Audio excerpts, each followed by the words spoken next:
Tengo el gusto de saludar al doctor Carlos Teissier, internacionalista. Gracias por estos valiosos minutos, Carlos. Al contrario, muchísimas gracias, Pedro. Encantado de estar contigo. A ver, Carlos, ya hemos platicado sobre que no va a prosperar. Es muy complicado que esta iniciativa llegue a prosperar. Pero, ¿qué hay más allá de todo esto? ¿Por qué le están dedicando tanto tiempo de parte de estadounidenses y de parte del gobierno mexicano a un tema que nos han dicho no va a prosperar? Mira, Pedro, yo creo que lo que pasa es que hay un poco de desinformación, o más bien yo creo que de información equivocada y que además la estamos entendiendo mal.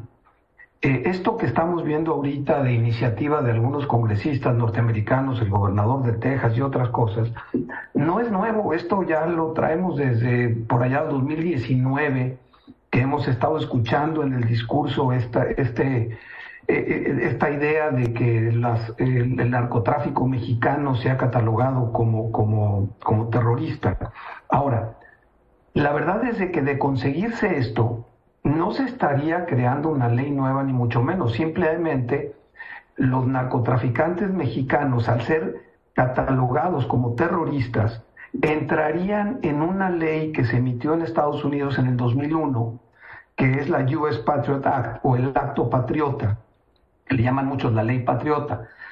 ¿Qué quiere decir la Ley Patriota? Quiere decir que si cualquier grupo en el mundo entero, inclusive dentro de Estados Unidos, que sea denominado como terrorista, el gobierno estadounidense tiene facultades para operar muchísimas cosas por la vía libre. Por ejemplo, congelar automáticamente, sin explicación alguna, todos los fondos económicos de dicha organización o de sus miembros o de sus directivos, no importa de qué país sean, congelarles todos sus fondos en los bancos norteamericanos.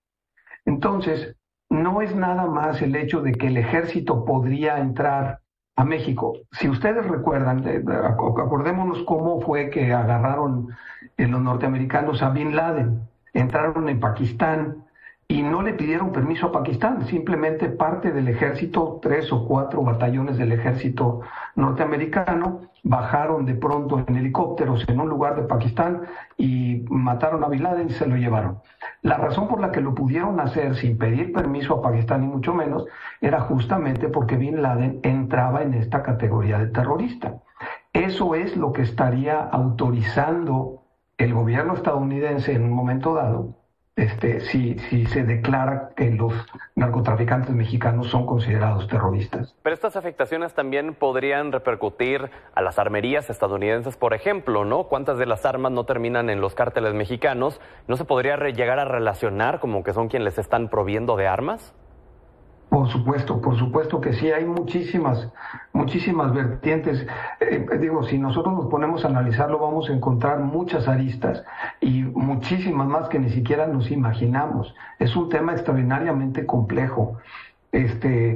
Por ejemplo, esto del fentanilo, seamos honestos, la idea del fentanilo rainbow, que es el pintar pedacitos de fentanilo de colores para que los niños en las escuelas en Estados Unidos empiecen a ser adictos, eso fue idea de cárteles mexicanos y de hecho se está haciendo por parte de cárteles mexicanos.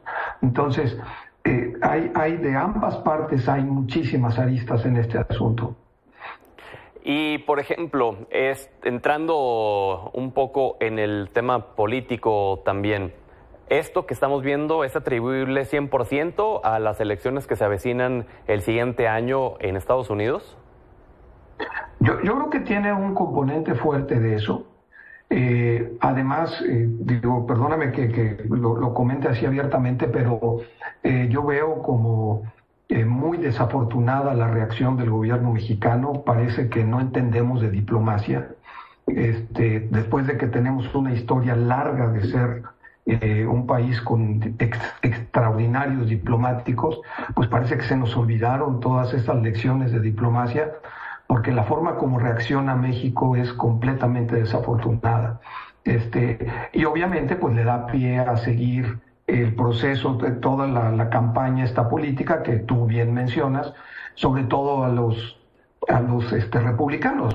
Digo, si el presidente de México se le echa encima a los republicanos, lo que está haciendo es pues haciéndolos todavía más atractivos para las próximas elecciones en Estados Unidos. Porque en unas elecciones tan reñidas como suelen llegar a ser las de Estados Unidos, pues cada voto cuenta y hay muchos electores que son antimexicanos, incluso hasta propios hispanos allá de segunda, tercera generación, Carlos, y por ahí les das en el clavo. Completamente. De hecho, esto, por ejemplo, en Texas, yo no quiero ver cómo va a reaccionar Texas en las próximas elecciones, pero con estas cosas que están pasando, Texas debería de dominar completamente los republicanos. Siempre lo han hecho, pero ahora avasalladoramente. Ahora, se habla mucho en México, en el gobierno mexicano, de la política de la no intervención en los asuntos de los otros países, pero al amenazar con esta campaña antirrepublicana, ¿no es contradecir esa retórica? Completamente. Estás hablando de la famosa doctrina Estrada o doctrina Carranza, como la conocemos, y por supuesto que tienes toda la razón, pero además, pero el presidente pues es la máxima figura política de México y no puede ponerse al nivel de discutir con los senadores, diputados, gobernadores, y luego además dándoles por su lado, amenazándolos con hacer una campaña, prometiendo que no van a recibir votos de mexicanos que viven allá, cuando eso, pues prácticamente él no puede comprometerse a eso, ¿verdad? Es por eso decía yo que es muy desafortunado.